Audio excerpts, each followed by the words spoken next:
Alors, d'abord, on va commencer par détailler la génoise dont on va avoir besoin. Cette fois-ci, cette génoise, vous avez vu, elle est plus plate. On va la détailler seulement en deux parties. On a besoin juste une partie sur le fond, qu'on détaillera avec un cercle inférieur, et une partie qu'on met à l'intérieur. D'accord? Donc ici, je la détaille en deux. Comme la dernière fois, je fais vraiment attention à bien tourner ma génoise et à avoir deux parties qui soient à peu près égales. D'accord? Donc là, on fait bien attention à son geste.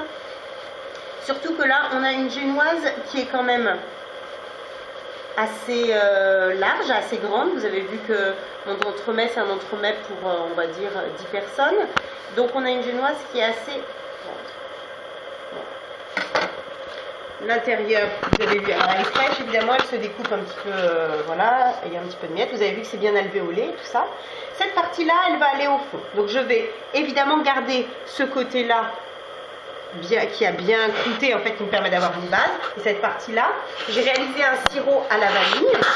Et donc, je vais l'imbiber. Je vais déjà juste l'emporte-piécer au diamètre dont j'ai besoin, d'accord?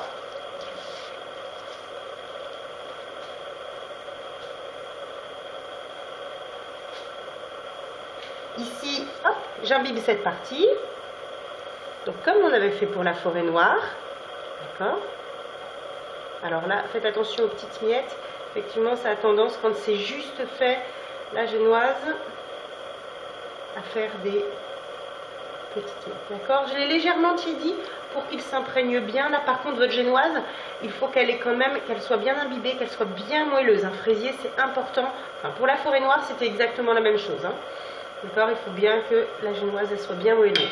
Si vous venez juste de la faire, normalement, elle sera très très moelleuse.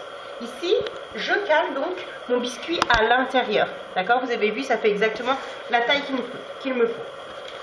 Ensuite, celui-ci, je vais l'imbiber des deux côtés. Donc, l'intérieur, où ça va s'imbiber facilement.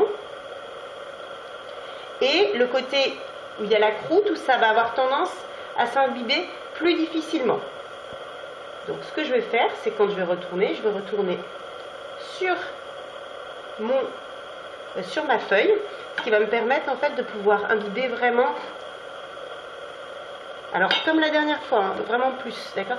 Comme la dernière fois, les côtés secs, je fais bien attention à bien les imbiber, d'accord? Les parties sèches ici, j'ai fait pile poil la quantité de sirop qu'il me fallait, donc ça va être juste, mais comme il faut.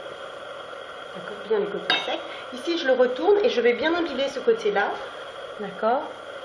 Ça va mettre plus de temps à s'imbiber puisqu'il y a une croûte dessus. Je vais bien le laisser s'imbiber. Vous avez vu, tu vas avoir pile poil la quantité de sirop. Je vous donnerai évidemment la fiche technique.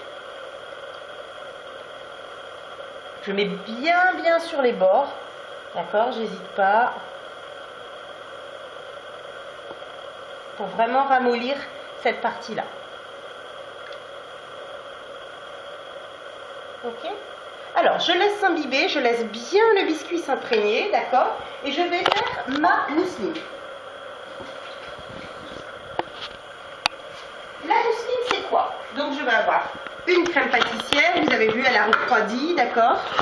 Je la mets ici, ma crème pâtissière, que je vais relisser au batteur. Et ici, j'ai un beurre pommade. Attention, le beurre pommade, il doit être bien lisse. Vous avez vu, c'est vraiment une pommade. Il est lisse, il est brillant. C'est vraiment crémeux. Beurre pommade, très important. D'accord? Et surtout, très lisse. Ok? Vos textures doivent être similaires. Donc, évidemment, là, la texture de la crème pâtissière étant trop dure, il faut absolument que je la relisse, que je la repasse au batteur. D'accord?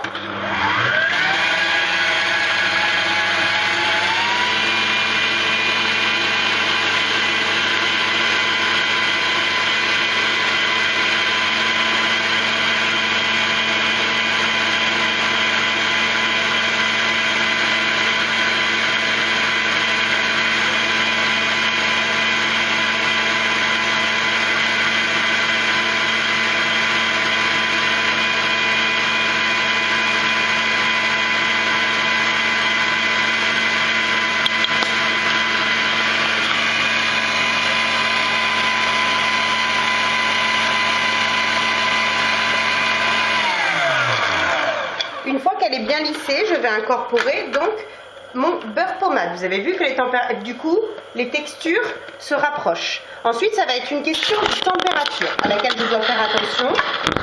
Puisque une mousseline, elle risque, si la crème est froide, ma crème pâtissière est froide, elle risque de faire durcir le beurre.